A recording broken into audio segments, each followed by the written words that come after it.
Zinc हमारी अच्छी सेहतमंद ज़िंदगी के लिए बहुत ज़रूरी है। हम खुराक से जिंक लेते हैं, हमारा जिस्म खुद जिंक नहीं बनाता।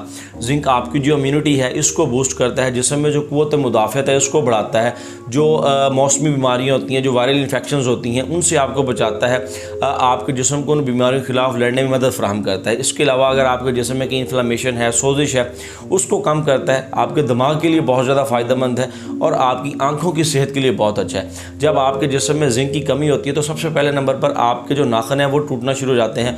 नंबर 2, आपके नाखूनों के ऊपर जो सफ़ेद लाइनें हैं वो बनना शुरू हो जाती हैं, ये जिंक की कमी की वजह से होता है। नंबर 3, बालों का टूटना गिरना, हल्का सा अगर आप बालों को खींचते हैं तो बहुत से बाल टूट के आपके हाथ में आ जाते हैं। नंबर 4, आपकी जो सूंघने की सलाहियत है वो बहुत ज़्यादा मुतासिर होती है, आप ठीक से स्मेल नहीं कर पाते। नंबर 5, आपकी जो चखने की सलाहियत है वो भी मुतासिर होती है, आपको किसी चीज़ का टेस्ट नहीं आता ठीक से। नंबर 6, आपकी याददाश्त कमज़ोर होती है, चीज़ें रख कर भूलना शुरू हो जाते हैं, ये भी जिंक की कमी की वजह से होता है। नंबर 7, अगर बच्चों में जिंक की कमी हो तो बच्चों का कद नहीं बढ़ता, छोटा रह जाता है कद। जिंक की कमी को पूरा करने के लिए बहुत सारी चीज़ें हैं, लेकिन अगर आप इस एक चीज़ को इस्तेमाल करते हैं, बच्चे भी इस्तेमाल कर सकते हैं, बड़े भी इस्तेमाल कर सकते हैं, इसके इस्तेमाल से आपके जिस्म में जो जिंक की कमी है वो पूरी रहेगी। ठीक है, वो नहीं होगी, आपके जिस्म में जो जिंक की मिकदार है वो पूरी रहेगी।